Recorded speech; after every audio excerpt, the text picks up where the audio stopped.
La historia no se escribe con tinta, se escribe con sangre, y hay sangres que, por su pureza o por su pecado, parecen estar marcadas por un destino que escapa a la lógica de los hombres. Bienvenidos a la oscuridad de los Urales, al eco de un sótano que aún guarda los gritos de una familia que creía tener el favor de Dios, pero que terminó estrechando la mano del diablo. Esta es la crónica de una caída, no solo de un imperio, sino de un linaje. Esta es la leyenda, el mito y la aterradora realidad de la maldición de los Romanov. Imaginen el invierno ruso, un frío que no solo muerde la piel, sino que parece congelar el alma misma.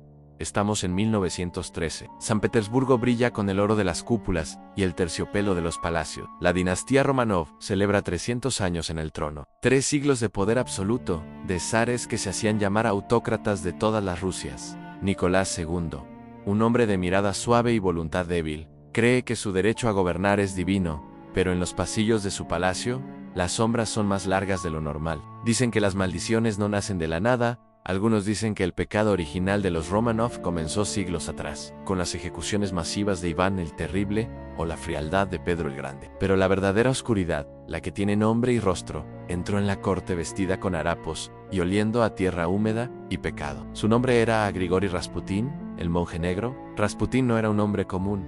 Sus ojos, según quienes lo conocieron, eran 2 pozos de luz hipnótica que podían ver tus pecados antes de que los cometieras. Apareció cuando el heredero al trono, el pequeño Alexei, comenzó a sangrar. Una enfermedad de la sangre, la hemofilia, lo consumía, una caída, un pequeño rasguño, y el futuro zar podía morir entre sufrimientos atroces.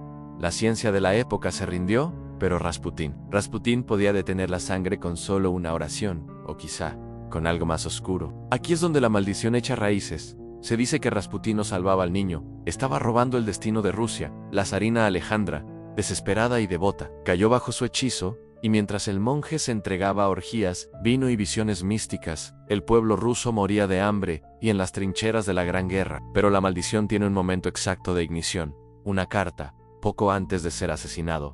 Rasputín, presintiendo su final, escribió una profecía que todavía hoy hiela la sangre. Dijo: si yo soy asesinado por hombres comunes, tú, zar de Rusia, no tienes nada que temer. Pero si soy asesinado por tus parientes, por la nobleza, entonces ninguno de tus hijos, ninguna de tus hijas, quedará con vida. Serán aniquilados por el pueblo ruso en menos de 2 años. Y así fue. En diciembre de 1916, el príncipe Félix Yusupov y otros aristócratas atrajeron a Rasputín a una trampa. Intentaron envenenarlo con cianuro suficiente para matar a 10 hombres. Rasputín se lo comió y pidió más vino, le dispararon en el pecho, se levantó y trató de estrangular a sus asesinos. Le dispararon de nuevo, lo golpearon y lo arrojaron al río Neva, encadenado y bajo el hielo. Cuando encontraron su cuerpo, sus pulmones tenían agua.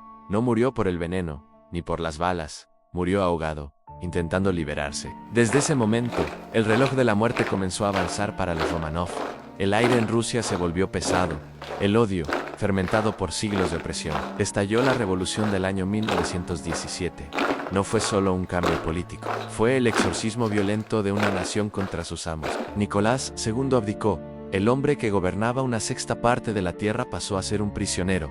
Los llevaron a Siberia, luego a Ekaterimburgo, el lugar final, la casa Ipetiv. El destino la llamó la casa del propósito especial, un nombre burocrático para lo que sería un matadero. Imaginen los últimos días de la familia Nicolás Alejandra y sus 5 hijos. Olga, Tatiana, María, Anastasia y el pequeño Alexei. Ya no eran dioses, eran sombras. Las ventanas de la casa estaban pintadas de blanco para que no pudieran ver el exterior. ¿El mundo los había olvidado?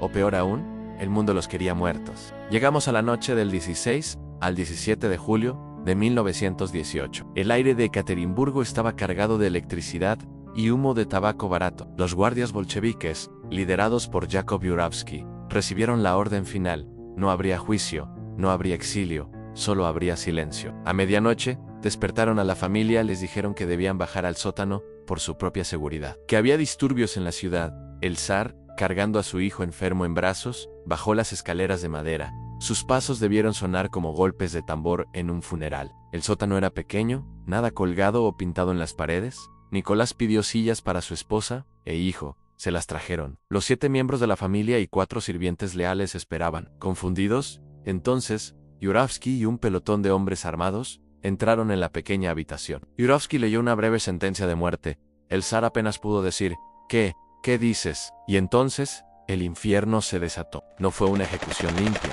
fue una carnicería. El espacio era tan reducido que los verdugos se disparaban casi unos a otros. El humo de la pólvora llenó la habitación en segundos, ocultando los rostros de las víctimas. Los gritos se mezclaban con el estruendo de los disparos. Nicolás cayó primero, luego la zarina. Pero aquí es donde la maldición se vuelve macabra. Las grandes duquesas no morían, las balas parecían rebotar en sus cuerpos.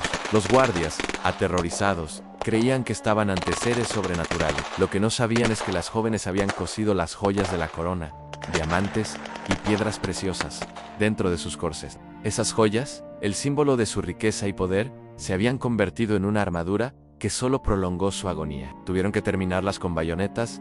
El sótano se convirtió en una piscina de líquido rojo espeso real. Dicen que el pequeño Alexei, herido en el suelo, se arrastraba hacia su padre antes de que un disparo final terminara con todo. Pero la maldición no terminó con la última bala. El horror continuó en la penumbra de los bosques siberianos. Los cuerpos fueron llevados a una mina abandonada, desnudados, rociados con ácido sulfúrico para que nadie pudiera reconocerlos, y quemados en piras que ardieron bajo la luna indiferente. Los restos fueron enterrados en fosas comunes, ocultos bajo el lodo y el olvido durante décadas. ¿Se cumplió la profecía de Rasputín? El linaje fue cortado de raíz, pero las sombras no descansaron. Durante años, el mito de Anastasia sobrevivió, la idea de que una de las hijas había escapado, de que la maldición no había sido total.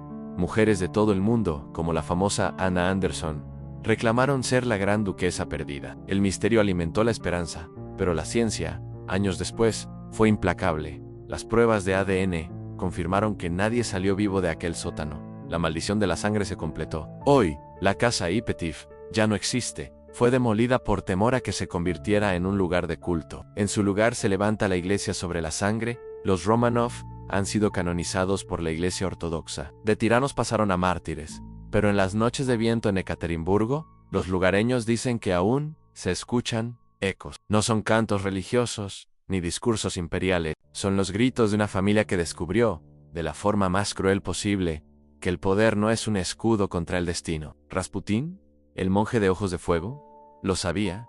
El zar en su arrogancia lo ignoró. ¿Fue una maldición real, tejida por fuerzas oscuras y profecías de un monje loco? ¿O fue simplemente la consecuencia inevitable de un sistema que ignoró el dolor de millones, hasta que ese dolor se convirtió en fuego? Quizá ambas cosas sean ciertas. Lo que queda es la imagen de una corona pisoteada en el barro y la mirada de Rasputín, advirtiéndonos desde el pasado que todo lo que sube por la gracia de Dios puede caer por la furia de los hombres. Descansen en paz, si es que la historia les permite tal lujo, pero recuerden, cuando la sangre real se derrama sobre la tierra, el suelo nunca olvida, y las maldiciones solo esperan a que alguien vuelva a pronunciar su nombre en la oscuridad.